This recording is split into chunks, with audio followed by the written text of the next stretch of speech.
Bueno, buenas noches a todos. Mi nombre es Elaine Vera. El compañero Pablo Siri, el embajador, bueno, ante todo, se fue no queriéndose ir, porque estaba convocado para una reunión de embajadores de América Latina y el Caribe con la canciller. Incluso llegó un poco tarde porque cualquiera de los vuelos que tomara tenía que tomarlo antes de ayer para poder estar a tiempo, y se iba a perder la marcha. Así que decidió llegar un poco tarde, pidió permiso, le dieron el permiso y se fue anoche, terminando algunas declaraciones que dio ahí al final de la marcha, y se fue al aeropuerto y participó hoy en la reunión. Ante todo, bueno, hacer el reconocimiento de la solidaridad que se ha expresado todos estos días y que ayer se hizo presente, ¿no?, en las calles de Montevideo. Esa solidaridad que ha sido muy bien recibida, además muy reconocida por el presidente Maduro, la canciller, a través de redes sociales, de medios de comunicación, y personalmente hacia el embajador ahora que está allá.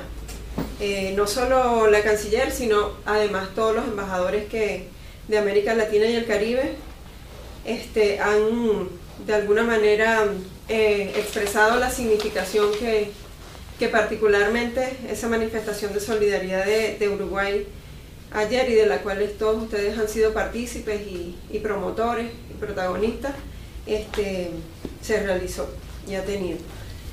Eso fundamentalmente ante una situación que, como todos sabemos, vive Venezuela en este momento, de una arremetida de acciones que se vienen desarrollando tanto de parte de la derecha venezolana como el imperio norteamericano hacia Venezuela, hacia esa Venezuela que desde hace más de 16 años, pero hace 16 años tiene un gobierno electo por sus bases, con una clara tendencia y orientación hacia el socialismo a lo venezolano. Pero que bueno, que hace más de 16 años, porque popularmente se inicia en el 89 con el Caracazo, donde a raíz de las medidas del Fondo Monetario Internacional y de las que todos conocemos, y de la situación insostenible de pobreza, de exclusión que se vivía en Venezuela, la gente salió a la calle a pedir una nueva realidad, a luchar por una nueva realidad. Y desde ese entonces, bueno, desde hace 16 años en Venezuela se gobierna con una oposición que paulatinamente se ha venido cada día más alejando de los canales constitucionales de una democracia normativa establecida, ¿no? Entonces, pero ¿qué pasa? Desde el 2013, desde abril de 2013, cuando toma posesión el presidente Nicolás Maduro, se da como una etapa más fuerte de esas arremetidas. Por supuesto, por la desaparición física del presidente Chávez y todo lo que eso significaba en su condición de líder carismático, con unas características que seguramente en la historia democrática de Venezuela ningún otro había podido reunir las características tan específicas para una sociedad como la venezolana, particularmente. Esa combinación quizá de carisma con una condición de autoridad fuerte, que quizás en otros países no es tan necesario, pero en Venezuela la gente, esos son los liderazgos con los cuales se ve identificado. Y bueno, después del 2013, que toma posesión el presidente Maduro, se inicia acciones entonces de llamado, en ese momento Leopoldo López desde Miami incluso, dice que no se puede asumir una actitud propia de un sistema democrático para enfrentar al gobierno venezolano. Y es así, bueno, que después se da en el 2014 la llamada salida, el plan llamado salida, que se inicia con acciones de violencia que principalmente se va a dar a través de grupos de estudiantes de las universidades privadas, pero que después salen de esos cabales y se transforma en una ola de violencia generalizada que todos conocimos como las llamadas guarimbas, y trae una consecuencia de 43 muertos, más de 800 heridos, 5.000 árboles destruidos, incalculables daños a infraestructura pública y privada, a sedes del Ministerio Público, a universidades, a colegios de niños, etc. Ante una disposición del gobierno de llamado a diálogo, ¿no?, a los diferentes sectores de la oposición. Una oposición que cuenta con representatividad en los diversos niveles de gobierno, locales y parlamentarios. No cuenta con mayoría, pero tiene una representación significativa en el Parlamento. Tiene pocas gobernaciones, pero las tiene a nivel departamental, y tiene alcaldías. Tiene espacios de poder que los han obtenido a través de los votos que han logrado. Bueno, y se dan todas estas acciones de violencia, por supuesto. Ante todo esto, hay una sociedad venezolana que fue esa misma que salió a la calle en el 89, que se cansó de la impunidad, ¿no?, y de la exclusión. Y es una sociedad que permanentemente pide justicia, y le pide justicia al Estado, por supuesto. Luego de todo esto, bueno, se da el Ministerio Público actúa y realiza las investigaciones de los implicados en estas acciones. Bueno, eso por una parte. Luego, bueno, paralelo a esto, se dan dando intentos de conspiraciones a nivel de Fuerzas Armadas,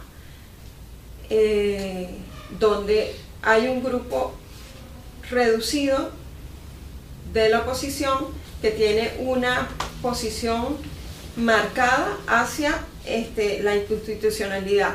Hay otro grupo de la oposición, ambos quieren lo mismo, ¿no?, la salida del gobierno, y ellos plantean no esperar a los 6 años, ¿no?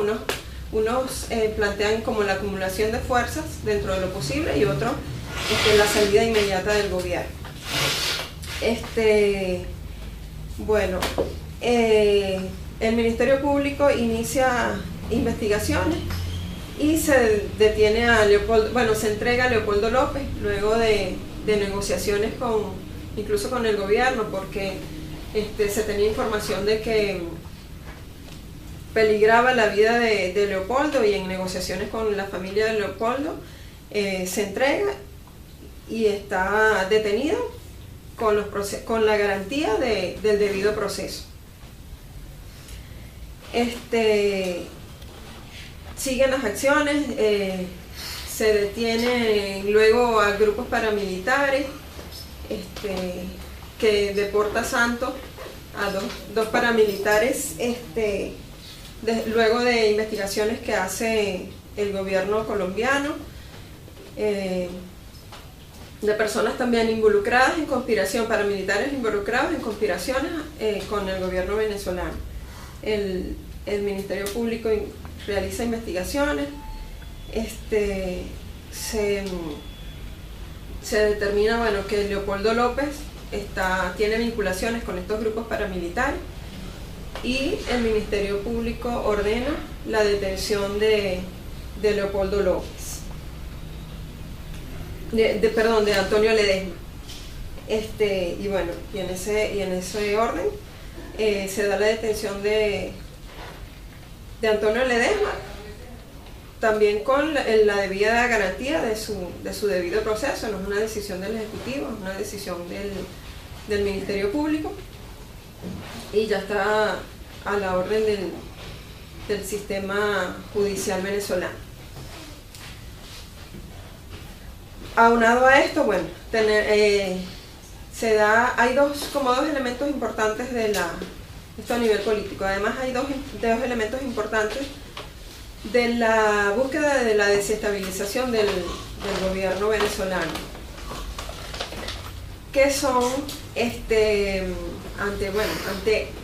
ante la fortaleza de unas fuerzas armadas cohesionadas y una mayoría de población que apoya al gobierno, demostrado en 18 procesos electorales, se dan como dos armas, ¿no?, que se tienen para esa constante búsqueda de desestabilización y de salida del gobierno. Y esas dos armas, eso desde mi punto de vista, una es la burguesía y la otra los medios de comunicación. Entonces, con esas dos armas hay dos elementos importantes que se usan, y dos medios importantes que se usan, que son una, la matriz mediática continuada de descrédito, etcétera, hacia el gobierno y todo lo que con él tenga que ver, y una guerra económica a la cual, bueno, se enfrentan día a día no solo el gobierno, sino por supuesto toda la población. La guerra mediática también, porque bueno, es la guerra psicológica, ¿no? Y bueno, y eso aunado a que Venezuela es por supuesto, un país que en su gran mayoría depende del ingreso petrolero, de la renta petrolera. El 96% de las divisas que ingresa al país ingresa por la renta petrolera, y el cual es el gran tema, la distribución de esa renta. Y eso hace que, bueno, aunado a esto, la baja del petróleo, se da como una situación de desestabilización en el área económica, que tiene que ver incluso, bueno, con unos problemas estructurales que tiene la economía venezolana, que vienen dados por esa particularidad de economía rentista, que son problemas no solo en la estructura económica, sino también a nivel cultural. Y entonces, bueno, se vive en Venezuela problemas importantes de desabastecimiento, que en parte tienen que ver con que los empresarios acaparan la mercancía, y con un problema de contrabando principalmente hacia Colombia. Que eso, bueno, eso tiene que ver con el hecho también de que, con la realidad de que entonces el problema de la moneda, de que para los empresarios es más ganancia producir en Venezuela con los dólares a precio preferencial que el gobierno otorga, y vender afuera con el dólar a otro precio. Ante toda esta situación interna, de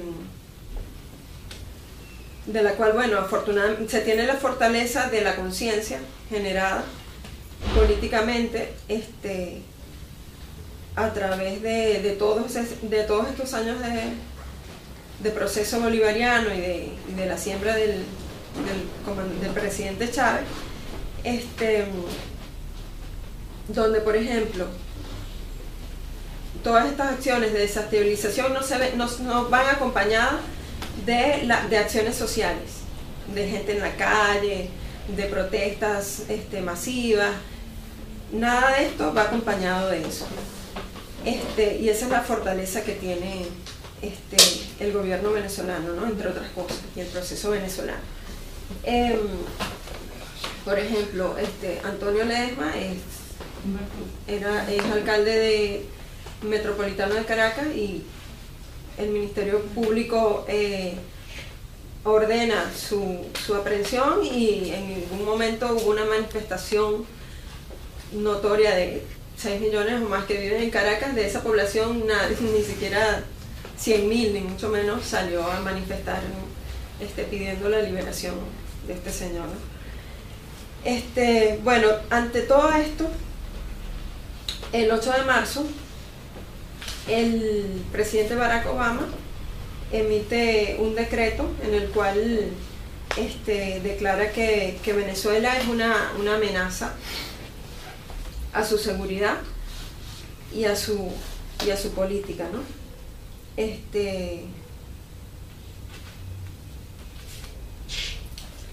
Esa medida viene de la mano de una ley del 2014, diciembre de 2014, que tenía que ver, una ley también emitida por Estados Unidos, por el Ejecutivo estadounidense, en atención a la defensa de los derechos humanos y la sociedad civil 2014 de Venezuela. De esa manera, bueno, lo que vemos es que Estados Unidos hace tácito algo que ya, una posición y acciones que ya eran implícitas y que venía acusando el gobierno venezolano desde hacía mucho tiempo. Yo recuerdo que en Venezuela se hizo en el 2004 la primera manifestación masiva antiimperialista, la hizo el presidente Chávez en ese momento, ya denunciando las agresiones de Estados Unidos en contra del proceso bolivariano. Y bueno, se dicta esta ley, y es así que, bueno, Venezuela, por supuesto, y lo ha denunciado ante el mundo, tanto la injerencia de Estados Unidos como las agresiones estadounidenses hacia la democracia legítimamente establecida en Venezuela, aprobada a través de años. Y bueno, y esta es la denuncia y el llamado que se está haciendo, del cual se ha recibido la solidaridad expresada contundentemente desde los organismos internacionales de esta nueva América Latina, que no es la misma de hace 20 años, que se entiende de otras maneras, que se comunica de otra forma, y bueno, y Venezuela rescata en ese sentido las declaraciones de UNASUR, del ALBA, principalmente, y todas las manifestaciones que a raíz de estas acciones y de todas, de la injerencia y de todas de estas arremetidas se ha tenido. Hay que destacar también que este año es un año de elecciones en Venezuela, de elecciones legislativas. Eso, por supuesto, ha sido un espacio que el proceso bolivariano de alguna manera retomó, porque Venezuela, como casi todos nuestros países, pero incluso un poco más que Uruguay en esa característica, es un país muy presidencialista. Y dentro de ese sistema punto fijista, del pacto de punto fijista y de esa democracia tradicional que tuvo Venezuela hasta el 98, el Parlamento, en ese entonces el Congreso, ahora Asamblea, era una institución muy, muy desprestigiada, con poca representatividad, ¿no? Y bueno, principalmente era bicameral, y los senadores eran prácticamente vitalicios, por decirles algo. Y si algo se rescató de eso, es el papel del Parlamento dentro de la democracia venezolana.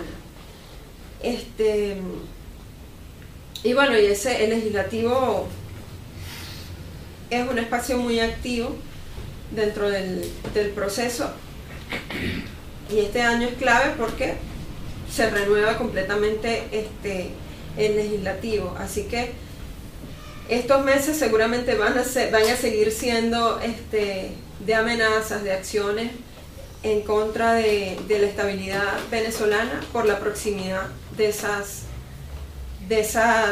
elecciones, porque por supuesto todas estas cosas tienden a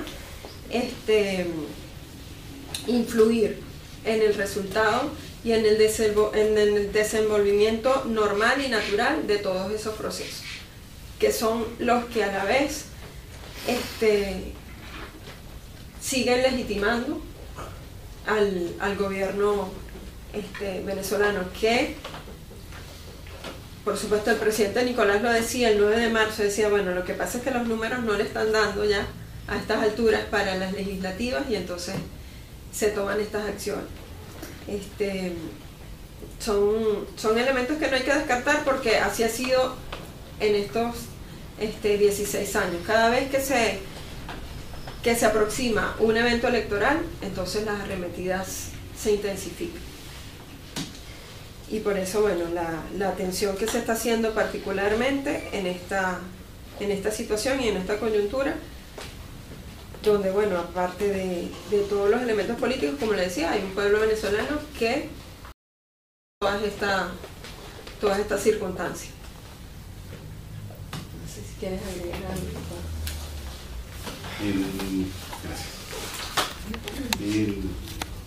Quizás es importante, aunque muchos de ustedes lo manejan, ver qué es lo que está en juego en Venezuela, ¿verdad? En Venezuela está en juego el control del recurso estratégico petrolero, junto a 4 días en barco de Estados Unidos, versus el suministro que recibe mayoritariamente Estados Unidos de Arabia Saudita a 45 días en barco. En Venezuela están las reservas probadas de petróleo más grandes del mundo, 500.000 millones de barriles de petróleo.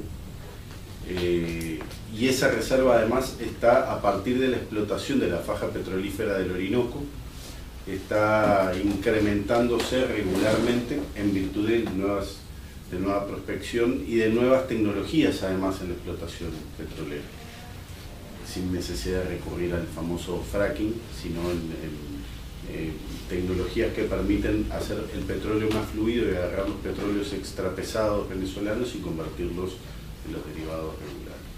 Entonces, lo primero que está en juego es el control del recurso estratégico que significa el petróleo venezolano.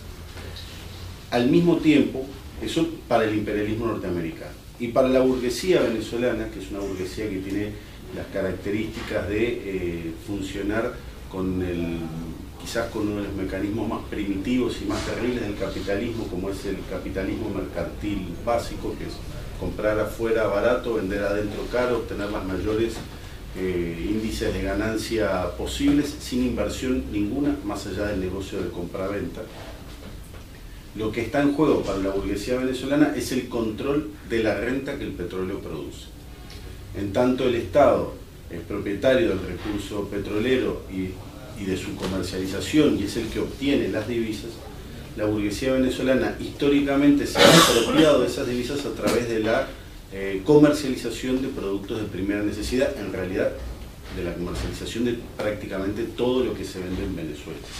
Venezuela, como ustedes saben, es un país con una capacidad industrial muy pequeña en relación a su población y a su capacidad de consumo. Entonces, el grueso de lo que se consume en el país se importa.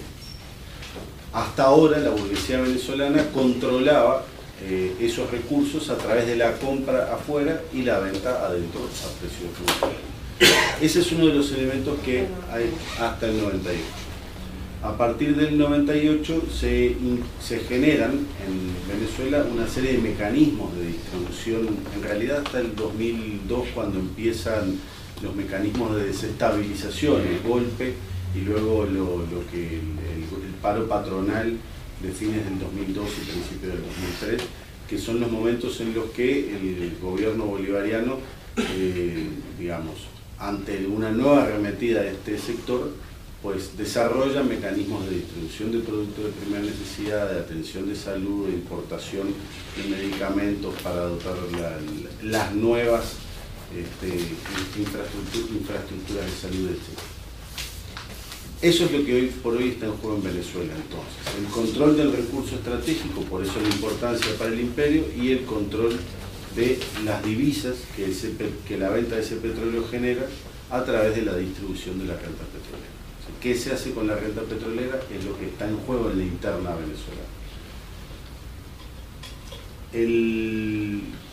Ustedes saben que tuvimos en 2002 un golpe de Estado, en 2003 un paro petrolero y una gigantesca fuga de capitales, que hemos tenido procesos electorales cada año, cada uno de ellos precedido de intentos de desestabilización muy fuertes.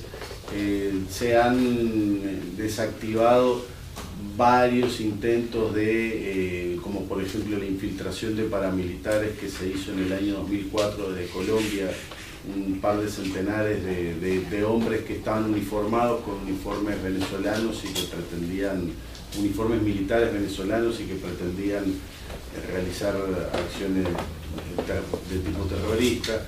En fin, ha habido desde ese entonces hasta ahora una infinidad, tanto que uno a veces pierde la cuenta. En esta estrategia que ha utilizado la oposición, que brillantemente describió Fidel como estrategia del garrote y la zanahoria, ¿no? O del policía bueno y el policía malo. Entonces tenemos un sector de la oposición que juega a la salida lo antes posible del gobierno por la vía electoral e institucional, y otro sector que juega a lo mismo, pero desde lo insurreccional, desde lo violento. Esos sectores jamás se condenan mutuamente. Y eso es muy revelador, porque sería muy legítimo que el sector de oposición que está en ese juego electoral dijera, no, bueno, nosotros condenamos este tipo de acciones. Jamás hay condena, jamás hay condena. Entonces, una de las situaciones que se han generado a partir de esto son dos bien interesantes. Una es que la oligarquía venezolana decidió tomar el juego, salirse de los partidos tradicionales venezolanos y poner a sus propios hijos a dirigir esta arremetida. Entonces tenemos a María Corina Machado, que es hija que es familiar de los Zuloaga, una de las familias de la aristocracia criolla más poderosa. Leopoldo López es López Mendoza. Los Mendoza son propietarios de prácticamente todas las grandes empresas de distribución y producción de alimentos en Venezuela. Capriles Radonsky viene de la familia Capriles, que es la familia propietaria de prácticamente la totalidad de los medios de comunicación consorciados del país. De hecho, la mamá de Capriles es propietaria de todos los cines de Venezuela, por ejemplo. Y sus tíos son propietarios de periódicos, empresas de publicidad, etc. Canales de televisión, son socios de canales de televisión, etc. Pusieron a sus propios hijos en este juego porque, entre otras cosas, los partidos políticos tradicionales, Acción Democrática y COPEI, habían sufrido un fuerte desprestigio a lo largo de todo el periodo de gobierno de la Cuarta República. Entonces tenemos a la aristocracia por un lado tomando el juego en sus manos, y por otro lado el imperialismo norteamericano, que también decidió tomar el juego en sus manos.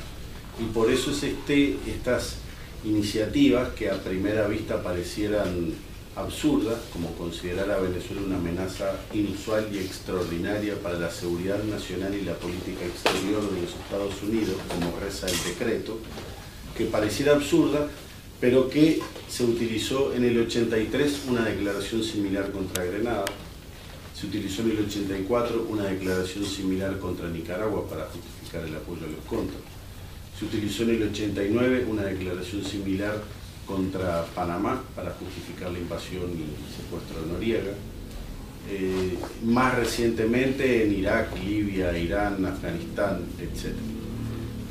Por lo tanto, no es un absurdo. Lo que es la demostración de que el imperialismo norteamericano empezó a hacer un juego fuerte. Esta estrategia de golpe suave que el senador Agassi ha planteado con mucha fuerza, dirigida o inspirada en los planteos de Gene Sharp y de otros como el grupo Otpor de Serbia y y la Fundación Stratford de Estados Unidos, que son consultoras sobre cómo dar un golpe de Estado. Es una cosa, si no fuera pavorosa, sería graciosa que haya consultoras. Bueno, usted quiere cambiar un gobierno rapidito, nosotros le asesoramos cómo hacerlo, eso sin necesidad de que gane ninguna elección. Entonces, esa estrategia combinada es la que se quiere utilizar en este momento, donde el imperialismo y estos sectores de la burguesía venezolana identificaron o supusieron que iba a ser el momento de mayor debilidad de las fuerzas chavistas después de la muerte lamentable y desoladora para la población venezolana del comandante Chávez. Muchas veces hemos oído hablar de que Nicolás Maduro ganó las elecciones por un porcentaje pequeño, pero ganó en primera vuelta y con el 52%. Aquí en Uruguay, por ejemplo, o en Argentina o en Brasil, una elección ganada en primera vuelta con el 52% no es una cosa de todos los días, ni mucho menos. Entonces no es ni tan poquito, ¿verdad? Y por otro lado, posteriormente a esa elección, hubo otra elección, las elecciones municipales de diciembre de 2013, que la oposición planteaba como un plebiscito que debía definir la continuidad o no del gobierno. Y en ese plebiscito planteado por la oposición como un plebiscito para provocar la salida del gobierno, pues las fuerzas chavistas ganaron el 75% de las alcaldías con 1,5 millones de votos de diferencia, pero de ese dato no habla nadie, ¿verdad? Ya nadie se acuerda del famoso plebiscito planteado por Capriles, ya nadie se acuerda del resultado de esa elección y ya nadie se acuerda de la enorme diferencia de votos, que además fue la primera vez en una elección municipal en Venezuela donde participó tanta gente de la elección. Por supuesto que la situación que describía Elaine en torno a los temas de desabastecimiento provocado por parte de los sectores que manejan esas cadenas de distribución de alimentos y de productos de primera necesidad está siendo fuertemente combatida desde el gobierno, incluso desde los sectores populares y de los trabajadores de estas propias empresas, que cuando identifican galpones donde hay productos acaparados, se genera toda una estrategia de recuperar esos productos y ponerlos a la venta inmediatamente al servicio del pueblo y a los precios que corresponden, porque además esta estrategia de desabastecimiento lo que genera son grandes ganancias, porque los productos al final se venden, pero a 10, 12, 15 veces su valor. Y con evasión de impuestos. Ni hablar. Entonces, esa es un poquito la situación que hoy tenemos, pero algo que también Elaine decía, la situación en América Latina ciertamente no es la misma. La respuesta unánime de la CELAC, de la UNASUR, de la ALBA, el planteo de todos en la OEA de todos los países del continente, con la excepción de Estados Unidos y Canadá, que no permitieron, por supuesto, que se diera una resolución condenatoria, pero todo el resto de los países del continente manifestaron su preocupación por la injerencia de Estados Unidos en la política interior de uno de los miembros, generada por otro de los miembros de la OEA. Entonces ha sido una respuesta maravillosa. También las respuestas populares que hay en el continente, como la movilización que ayer hubo aquí en Uruguay y que es, digamos, tiene una jerarquía por los convocantes y incluso por la cantidad de población que participó de la misma, que es realmente muy importante y que además muchísimo agradecemos, por supuesto. Pero bueno, era un poquito sí, complementar eso. Y a las órdenes. Y también yo quería darles algunos datos que detallan un poco, ¿no? Yo leía hoy que, por ejemplo, Capriles Radosky cuestionaba, ¿no? Toda la campaña que se ha hecho en función de Obama deroga el decreto ya. Entonces él cuestiona esas acciones que se están emprendiendo en función de contrarrestar las acciones de Estados Unidos.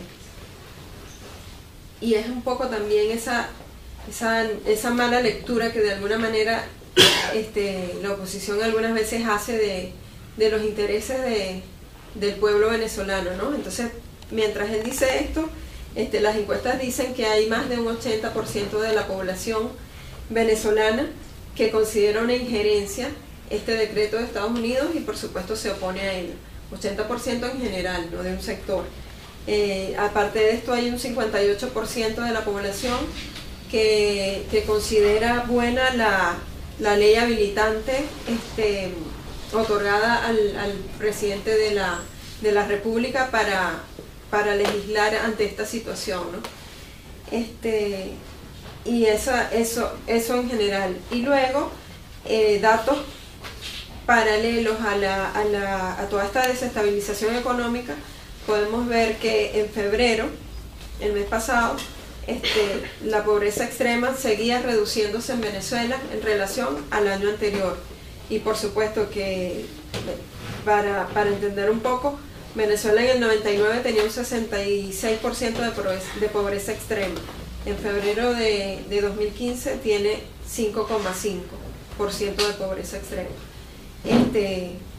Y 0,1% menos que el año pasado. Y el tema también de la distribución del ingreso petrolero pasa un poco porque otro dato importante es que hoy en Venezuela se destina más de un 60% de ese ingreso petrolero a inversión social. En el promedio de 1985 al 99, de ese ingreso solo se dedicaba alrededor de un 35% en inversión social. Hoy se dedica más de un 60%. Entonces, bueno, ese es el modelo que está ahí construido y ese es el que representa la amenaza, ¿no? Fundamentalmente.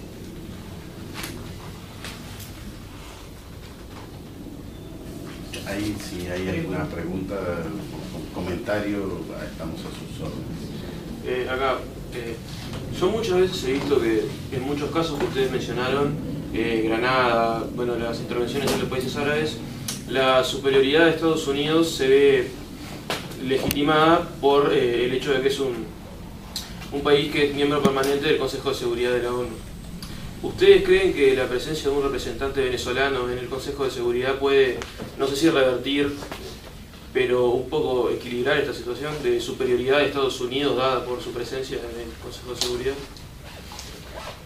Bueno, creo que es muy importante y que además es una de las cosas más que demuestran que este continente ha cambiado. Hasta hace no mucho tiempo el representante, de verdad, el representante latinoamericano en el Consejo de Seguridad de la ONU era la persona que Estados Unidos determinaba. Y los países del continente se peleaban entre sí, presentaban 3 o 4 candidatos, pero el que tenía los votos para representar a América Latina era el que determinaba a Estados Unidos. En este momento el continente se puso de común acuerdo en el mecanismo para designar a ese representante ante el Consejo de Seguridad de la ONU. Tiene la particularidad en este caso de que es un venezolano, cosa que además es muy importante y mucho nos enorgullece, y ciertamente funciona como un contrapeso, sobre todo porque no alcanza a contener muchas bombas. Si así fuera, el planeta entero estaría bajo control de Estados Unidos en este momento, con algún pedacito disponible para China y Rusia en función de su poderío militar, si fuera solo por poderío militar. Y lo que el continente ha hecho fue precisamente plantarle bandera al imperio, que tuvo que de hecho decir que bueno, que ellos se retiraban de ese debate sobre quién fuera el representante de América Latina en ese Consejo de Seguridad. Ciertamente ha cambiado el continente y esa es una de las demostraciones más palpables. Sí, ahí particularmente yo considero que los organismos internacionales, desde su creación, lo que han servido justamente es para legitimar las acciones de las potencias dominantes, ¿no? Y la lucha ha sido un poco por tratar, dentro de lo posible, de hacer que esa situación ya no sea tan así y no se les haga tan fácil a través de esos organismos legitimar las acciones e ir ganando espacios en función de eso. Pero creo que la apuesta más grande va hacia los organismos regionales nuevos, que son donde definitivamente podemos tener como región una voz hacia afuera, que no están insertos dentro de ese sistema internacional tradicional dominado por las potencias, por supuesto, y que creo que la apuesta por eso va hacia estos nuevos mecanismos de integración, que además se dan dentro de esta nueva realidad latinoamericana, suramericana y caribeña, y sureña en general, sur-sur, dentro de esta nueva realidad con nuestras nuevas condiciones y con nuestras fortalezas, y entendiéndolas, nuestras afinidades dentro de las divergencias que podamos tener. A mí me parece muy importante hacer actividades como esta y poder hablar tranquilamente y directamente, porque que nosotros le podemos preguntar cosas que ustedes aquí las pueden desarrollar que en otro lado es más complicado. Es obvio que el imperialismo norteamericano cambió las herramientas, no tiene más remedio que cambiarlas. En los años 60 y 70, para controlar el patio trasero, lo que hizo fue usar a los ejércitos nacionales a través de la Escuela de las Américas, y organizar, porque controlaban a los ejércitos nacionales a partir de las Fuerzas Armadas de los Estados Unidos. Era otro mundo, con otras prioridades, con otros problemas. Hoy la cosa cambió, porque están cambiando los gobiernos, y capaz el caso venezolano es claro. Las Fuerzas Armadas venezolanas ahora no las pueden comprar como la compraban antes, que lo llevaban a hacer un cursito a la Escuela de las Américas, le daban una ropita para que se diferencian de los demás militares y le cambiaban el cerebro y venían aquí a reprimir a su pueblo. Ahora la cosa es distinta, porque las Fuerzas Armadas venezolanas, por muchas razones, cumplen un rol distinto en Venezuela, entre otras razones por el propio proceso y el origen social de las Fuerzas Armadas venezolanas, que parieron a Chávez, pero que tiene que haber muchos Chávez en las Fuerzas Armadas, porque ahí hay una cosa estructural que no depende solo de una persona, ¿no? Entonces hay un cambio en la estrategia de los americanos. Ahora, a mí, y es lo que yo les quiero preguntar, ustedes siempre dicen que, por ejemplo, de la renta petrolera ahora un porcentaje muy alto se usa en las políticas sociales, y siempre dicen que antes la renta petrolera nadie preguntaba ni a dónde iba.